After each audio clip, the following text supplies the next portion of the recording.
I would like to introduce our next and penultimate speaker. Bassam El Baroni is a curator, an art critic, and the director of the non-profit art space Alexandria Contemporary Arts Forum, which he co-founded in late 2005. He's also a PhD researcher in the Curatorial Knowledge Program at Goldsmiths, University of London in London.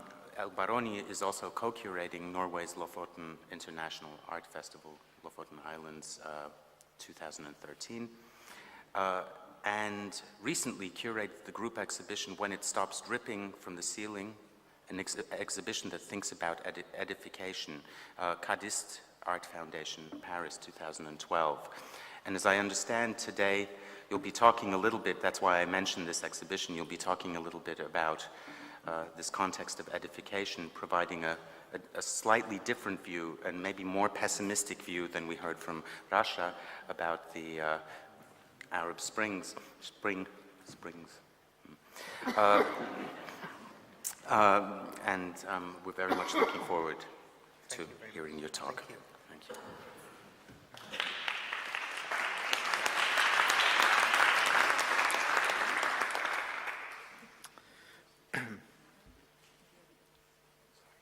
Can I get the projector? Good evening, everybody. First of all, I'd like to thank, of course, Maria, the VHV, Janine, Doreen, and everybody who's helped put this Congress together. Former West is actually one of those rare projects that makes one sit at home and wonder, will they ever invite me? It was like, come on, please. Almost everyone I know that is respected has been invited, hey, look at me. So now I'm finally making a contribution. I'd like to kick it off. Some of the content of this talk comes from an ongoing theoretical diary I started as an attempt to make some sense of my life in between two spaces and two times or speeds. The space and time speed of ongoing political revolt, particularly in Egypt, where I'm attached on all levels, of course, and between the space and time speed of art in which I work, reciprocate, and attach myself for reasons that differ from the latter. This talk will come in the form of three separately titled narratives that are connected to the notion of edification, a notion I have been working on since the beginning of this year.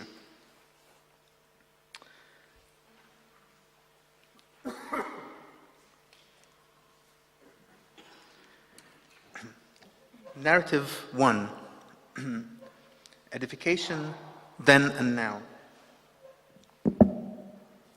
Edification is an act or process implemented in order to increase someone's knowledge and or improve their character. In order to understand its continuing resonance in our profession, we must go back in time a little. In the realm of aesthetics, the early voices of humanism, such as Friedrich Schiller and later John Ruskin, developed paradigms of thought that are conceived of as de facto aesthetical understanding in art until today. Take, for example, Schiller's statement in letter 22 of his aesthetical essays, in which he comes to the conclusion, quote, "There is a fine art of passion, but an impassioned fine art is a contradiction in terms. For the ineffable effect of the beautiful is emancipation from the passions. The idea of an instructive fine art, didactic art, or improving moral art is no less contradictory, for nothing agrees less with the idea of the beautiful than to give a determinate tendency to the mind." Unquote. In other words, to give a determinate tendency to the mind through art is not a beautiful act because it is didactic and patronizing. In the 19th century, John Ruskin developed reconciliation between Schiller's humanistic understanding of aesthetics with Christian and pre-industrial values. This becomes especially clear in his Fors Clavigera, Letters to the Workmen and Labourers of Great Britain, which was published in between 1871 to 1884. The letters form part of Ruskin's interest in moral intervention in the social issues of the day, and it was in these letters that Ruskin sketched out the framework for his own utopian world, which he called the Guild of St. George. It was a world where art and life were to merge as one. Money itself would be an object of beauty. Each trade and profession was to have its own distinctive costume.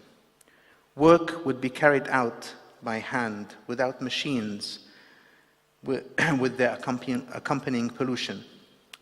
The mainly agricultural work would be interspersed with folk festivals.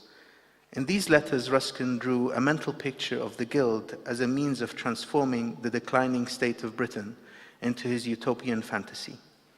The Guild was to be a community of goodwill, giving some of their income and the best of their energies to acquiring land and developing it, in accordance with Ruskin's ideas and ideals. That this sounds familiar to a number of contemporary art projects is not a matter of coincidence, but a matter of edification. Edification is what lives on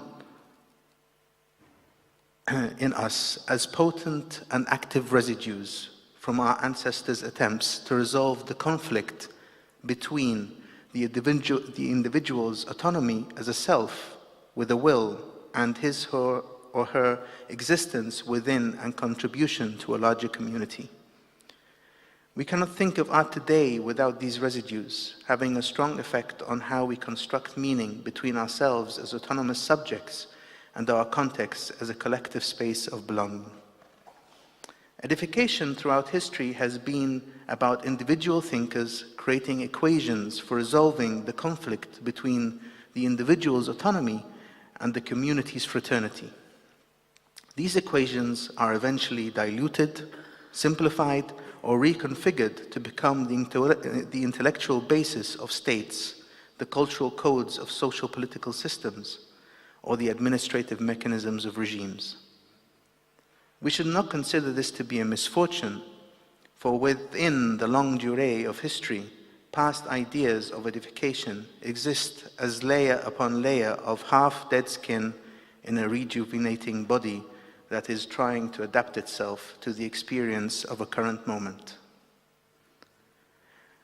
The perceptive psychiatrist R.D. Laing once pointed out, quote, "The range of what we think and do is limited by what we fail to notice, and because we fail to notice that we fail to notice, there is little we can do to change until we notice how failing to notice shapes our thoughts and deeds. What we fail to notice is prescribed by both the layers of edification we have developed, our knowledge in continuation of, and in reaction to." Ruskin and Schiller describe two strains of one problematic of edification.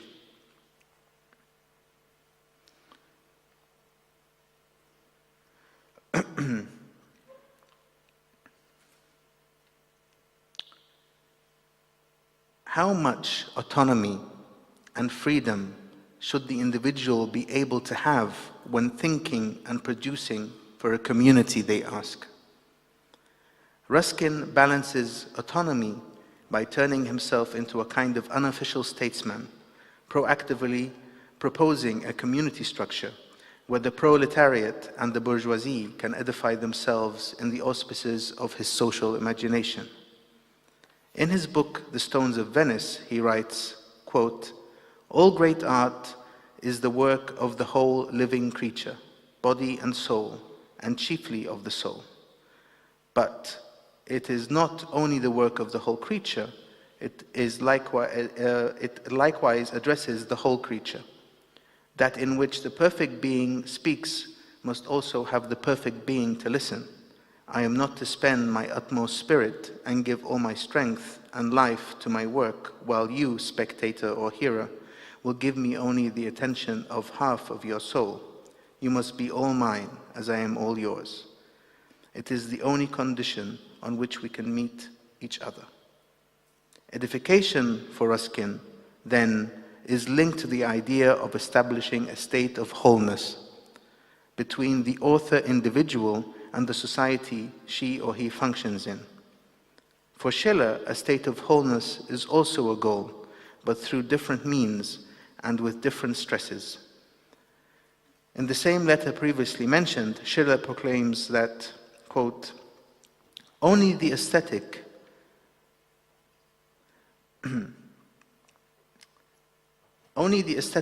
is a complete whole in itself, for it unites in itself all conditions of its source and of its duration. But just as Schiller champions the humanizing power of aesthetic experience, he also warns against aestheticism and using the soul-captivating power of beauty in the interest of error or injustice, as he said. Both Schiller and Ruskin were in search of a holistic experience that could create harmony between the autonomous individual or creator, not curator, and the wider society that individual existed in.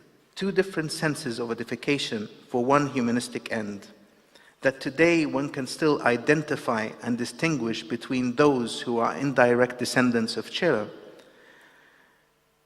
and others who are indirect descendants of Ruskin, is a normal phenomenon, attesting to the power of prior edifications that still live on inside of us in contemporary times. But that the art world of the 21st century should seem somewhat divided into two camps along those strange lines between the neo-Ruskinians and the neo-Schillerians is a rather dramatic side effect of old edification strongly persisting, while our failure to notice it shapes our moral positioning, leading us to the illusion that this moral positioning is somehow novel or authentic. Each camp claims some sort of moral superiority over the other, at least indirectly or subtly, and in doing so reinvents the moral aesthetic wheel each time it proposes a project. Although this notion of the continuing existence of two socio-aesthetical art camps is of course some sort of generalization, albeit a rather simplistic one, I believe there is some validity to it, and its existence as a condition perhaps best exemplifies the remark that Eret Rogoff made during her lecture in the previous Former West Congress. The remark that, quote, art is a historically determined meaning which has been pushed to the edges to expand and contain a greater variety of activities, but never actually allowed to back up on itself and flip over into something entirely different. These two camps and their in-betweens and variations represent the historically determined molds that contemporary art or practice has inherited, molds of edification that regulate the very idea, conditions and boundaries of art. Perhaps we have created some sort of measuring scale that has Schiller on one end and Ruskin on the other. Even if we are not familiar with their work, the scale seems already embedded in our thought processes. Contemporary art, and to be more specific, contemporary art theory in particular, has not broken the scale. It is satisfied with pushing it and expanding its size, but to actually flip over into something entirely different, it must smash the scale altogether. To smash the scale that defines art by its nearness or farness to aesthetic autonomy on one end and communal fraternity on the other. Although it might feel that the current political moment has outgrown this scale, this act of smashing is such an unimaginable task that one would not even know where to begin, because this scale is so deeply tied to our vocabulary and how we measure what we like or don't like about a certain project, its moral value or lack of, its power or lack of, and its beauty or lack of, that we would not know where to start. The persistent existence of this scale among such terms, the persistent existence of this scale along such terms is clearly a matter of a historically shaped edification process that has left us incapable at the moment of moving out of its molds, rather than a matter of confinements of the hated word neoliberalism or the market or late capitalism. Narrative number 2.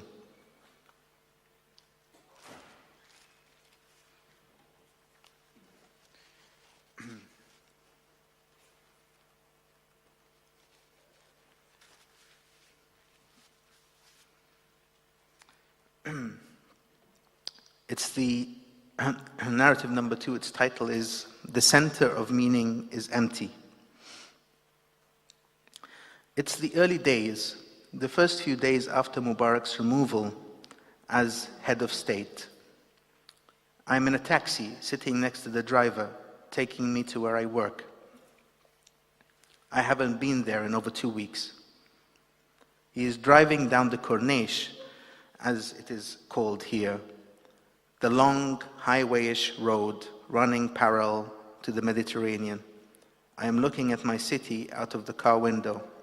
I see hundreds of teenagers and young adults painting on the walls.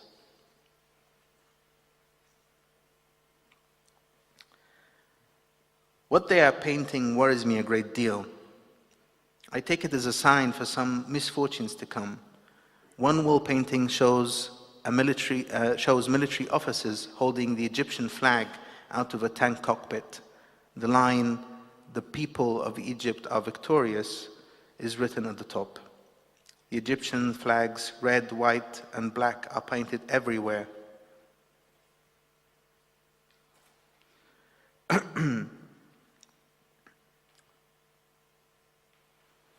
Almost in every corner. Even on the pavements, these kids are ruthless with the paintbrush. These are strong colors, they are noisy, they are making the tainted bluish turquoise color of the sea less beautiful. I feel an excessive nationalism that is intrinsically tied to the military nature of the state. I say to myself, this revolution is not over. For the first time, I realize the importance of a term that is rarely used today. This term is edification. A quick dictionary search will tell you that edification means to instruct, especially as to encourage intellectual, moral, or spiritual improvement, that it denotes an uplifting enlightenment that results in understanding and the spread of knowledge. I think edification posits a much more complex problem than ideology.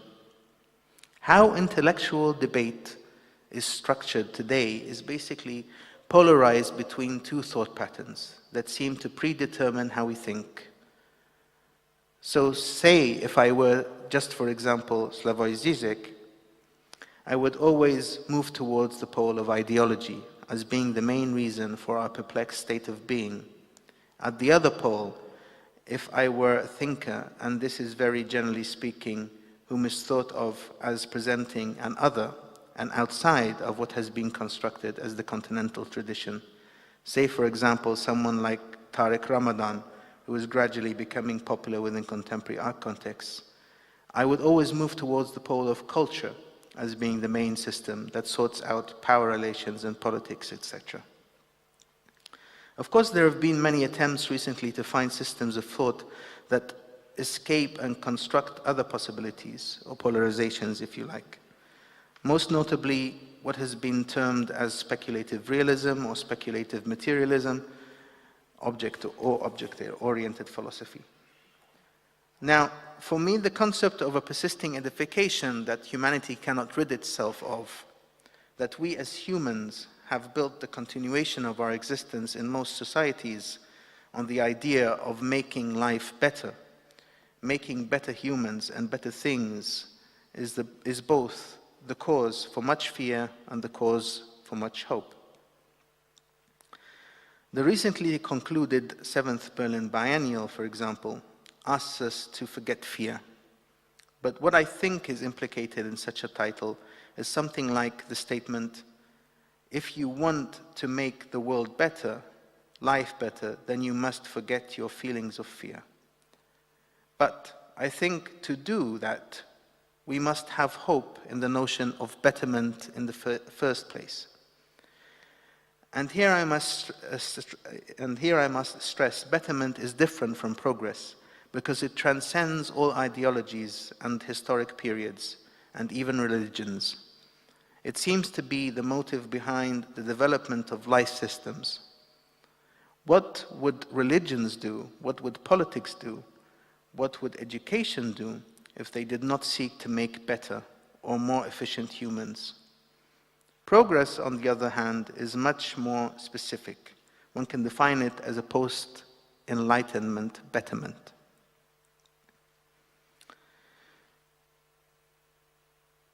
What if, for example, one did not have much hope in betterment as the main driving force behind thought and human existence? Derrida and Foucault, I think, exemplified this strain. But today it seems most thinkers are unable to build the foundations of their thought outside betterment, and thus edification. I think to place oneself outside of edification and betterment is a tactical move of the intellect. To do so, one must first have full doubt in the notion of hope, to have no hope for hope. Why? Because what drives hope? Betterment. Hope usually takes me to Schopenhauer's famous definition of it, where he concludes, quote, "Hope is the confusion of the desire for a thing with its probability." Hope is the confusion of the desire for a thing with its probability. Being an ontological subject of both that never-ending season labeled as the Arab Spring, and to an ambiguous and elastic entity labeled the art world, a frustrated hope is always just around the corner in many discussions, in both of those spaces and their intersections. If we look at Schopenhauer's definition closely, 3 words stick out: confusion, desire, and probability. There are many questions that instantly come to mind here, such as what exactly causes the confusion between the desire for a thing and its probability, and who or what has the effective power to declare something probable or improbable. I think these 2 questions are at the heart of what one is witnessing and going through on a daily basis while living on the intercutting planes of politics, daily life, and culture. I want to focus on the first of these 2 questions. What exactly causes the confusion between the desire for a thing and its probability? I think the most likely answer would be something like ideology, and I would probably disagree with that answer. I think what we witnessed or are still witnessing in Egypt, in Syria, in Bahrain, in Greece, in Spain, in New York, and elsewhere, although extremely different, shares at least one thing. And I think that thing is the gradual uncovering of what is actually behind ideology, the source of ideology, or ideologies in the plural, if you like. So for me, I don't see that what the revolutionaries or protesters are grouping to declare independence from is ideology, or ideologies in the plural, because these ideologies are already within the field of simulacra, already failed with historic and contemporary proof of failure, yet they persist. For any act to mean something substantial today, it must bypass the question of ideology.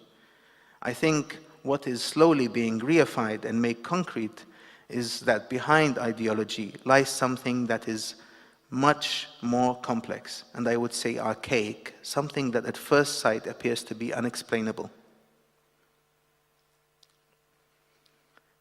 Join some Facebook groups of various political orientations, and you will be flooded with signs that bring into use everything from the leftist clutch fist to various religious symbols. Join these groups, for they exist almost everywhere for almost every society and group. Through both the proliferation and distribution of these signs and identities, and the systematic attempt to crush them, one begins to realize that what is slowly being revealed after the consistent use of ideological semiotics by the rebellious, the reactionaries, and the states they belong to alike, what is slowly being revealed is that behind ideology lies a whole complex history of something that we can call edification. In the 18th century, edification began to place itself at the crossroads of the epistemological and ontological thinking that was constructing the intellectual pillars of modernism in Europe. What edification seems to describe from that time onwards is the struggle between the individual's autonomy as a self with a will and his/her existence within the contribution to a larger community. This is the beginning of edification's interest in aesthetics, since aesthetics is a domain that is intrinsically connected to the idea of representation, and to think of a balance between the autonomy of the individual's will and the individual's functioning within a community, one must begin to think of representation. I think that what we are witnessing today is edification being laid bare, made naked, that what constitutes us as human beings is formed at least in large part by the sum of edification processes we have been through. This is exactly why the rebellious demand things but actually have no ready alternatives for the systems that they want to replace. It is also why reactionary forces have an accessible and familiar litany of tactics and vocabularies that have been used before extensively in processes of edification in recent and not so recent histories, but still manage to resonate with parts of society. The anteriority of fascist, or to a lesser extent religious edification, dressed in the camouflage of a liberating spirit from the disadvantages of contemporary globalization. If 1989 was the year when ideologies fell to the market, 2011 was the year when the market began to fall to reveal edification, to reveal something even more difficult to unpack than ideology, something that when we refuse, we are automatically refusing part of ourselves. I think Flaubert understood edification when he proclaimed, quote, "It seems to me that I have always existed and that I possess memories that date back to the pharaohs. In other words, how we relate to time and thus how we perceive the world is formulated by composite layers of edification processes that have formed both the modern and the contemporary human subject. Some of these processes remain vernacular, applicable to specific communities only. Others transcend the vernacular and reach most societies in the world through intellectual power, economic influence, or sheer force, of course. The young people painting tanks, flags, and soldiers in the early days of the revolution in Alexandria upheld the edification of Nasser and the military state and sustained it in what was supposed to be its moment of death. It was only when some began realizing that their whole identities had been constructed on meanings that were empty at their center, a manufactured vernacular edification of 60 or so years, that the revolution really started. The center of the meaning of a nation's identity, and likewise of art, is always empty, always ready to be filled up by power or concept. Thus, the center of the meaning of a nation's identity or of art only becomes a new identity or a new art when it is filled with ideas that can counteract older edifications without re-edifying its people or public. Until then, we live under the edification of the past. Narrative number 3.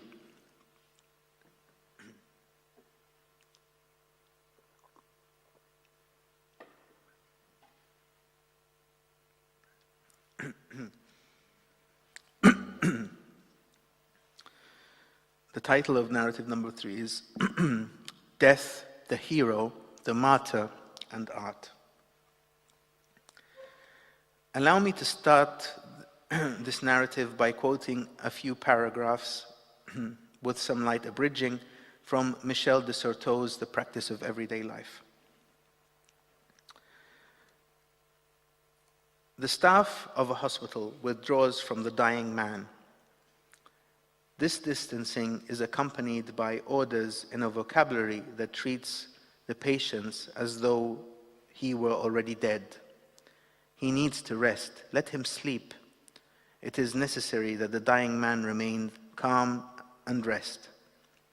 Beyond the care and the sedatives required by the sick man, this order appeals to the staff's inability to bear the uttering of anguish, despair, or pain. It must not be said, the dying are outcasts because they are deviants in an institution organized by and for the conservation of life. An anticipated mourning, a phenomenon of institutional rejection, puts them away in advance in the dead man's room. It surrounds them with silence, or worse yet, with lies that protect the living against the voice that would break out of this enclosure to cry, "I'm going to die." This cry would produce an embarrassingly graceless dying. More than that, as a dead man on reprieve, the dying man falls outside the thinkable, which is identified with what one can do. In leaving the field circumscribed by the possibilities of treatment, it enters a region of meaninglessness. Nothing can be said in a place where nothing more can be done. Along with the lazy man, and more than he, the dying man is the immoral man. The former, a subject that does not work; the latter, an object that no longer even makes itself available to be worked on by others. Both are intolerable in a society in which the disappearance of subjects is everywhere compensated for and camouflaged by the multiplication of the tasks to be performed. Between the anguish of individuals and the administration of practices, the dying man raises once again the question of the subject at the extreme frontier of inaction, at the very point where it is the most impertinent and the least bearable in our society. The absence of work is nonsense.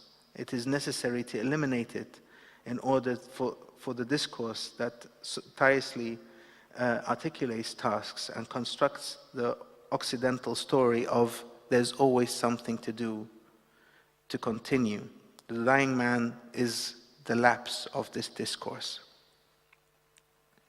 I think this long excerpt from de Certeau is essential to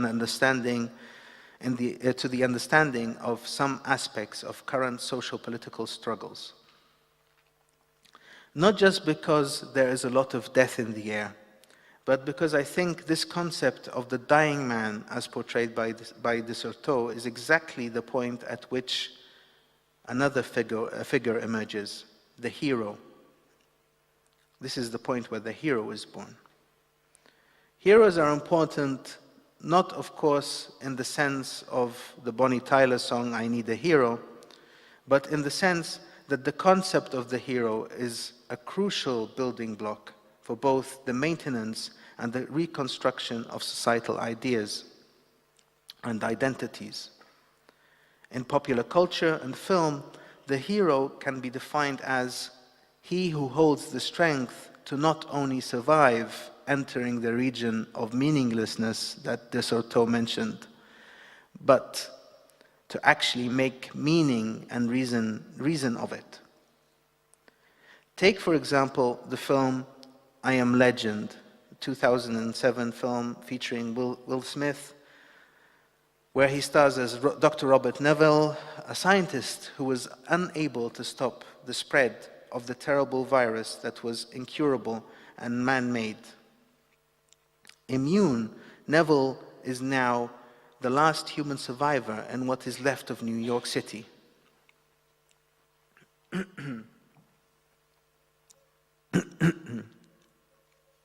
Sorry.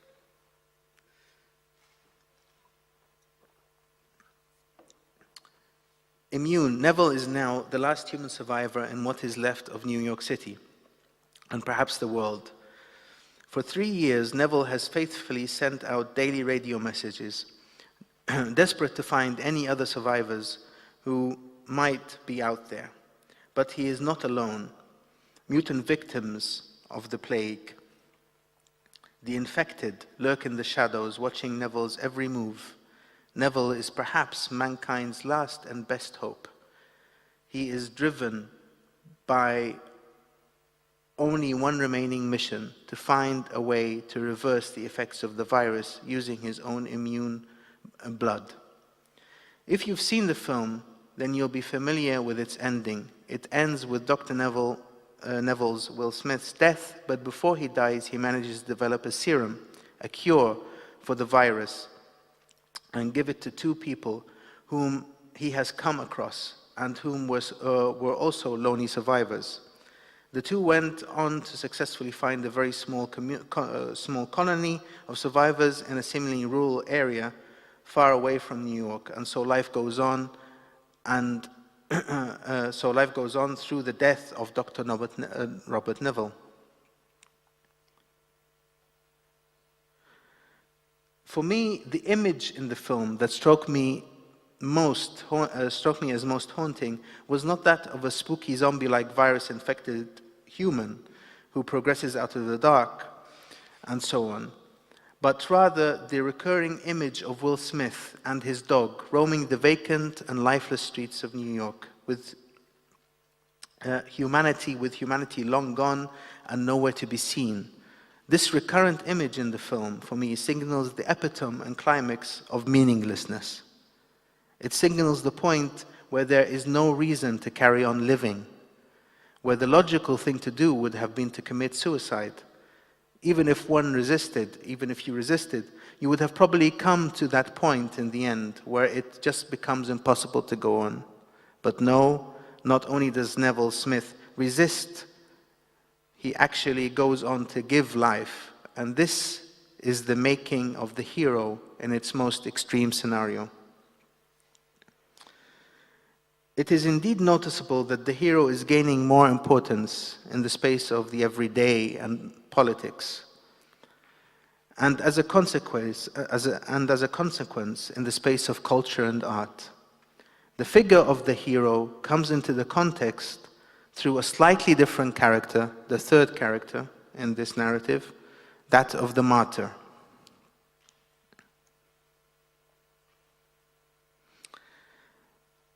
In the early days of the now famous 18-day January-February 2011 protests, an artist, Ahmed Bassiouni, is killed by snipers. Egypt's small art community grieves online, in Tahrir Square and in dusty neon-lit cafes. It's now June 2011.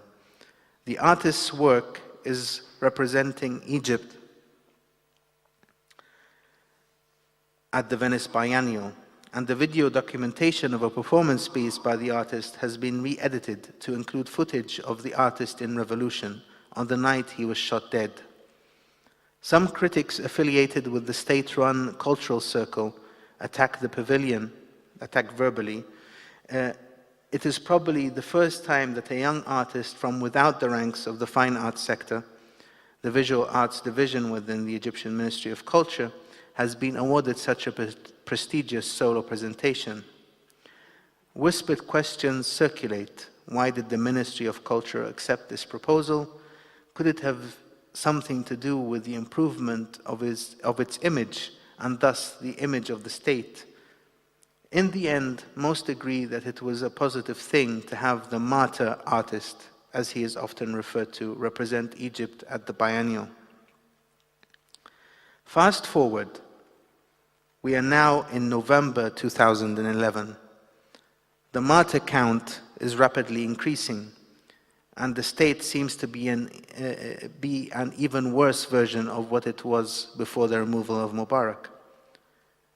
It now has more instruments of repression and oppression. Revolutionaries are losing the sympathy of the majority of the nation. State media manipulation, engineered lawlessness, and economic hardship, and the divide and rule tactics administered by those in power have proven successful on the long run. In this climate, the martyr and the rights of martyrs become one of the few points of public empathy that still hold some strength in the media war between the revolution and the state. This is when I remember an interesting revelation by Peter Sloterdijk from his book Rage and Time. No modern human being can put himself back into a time where the concepts of war and happiness formed a meaningful constellation. For the first listeners of Homer, however, war and happiness are inseparable. The bond between them is founded upon the ancient cult of heroes. We moderns know this cult only within the square brackets of historical education.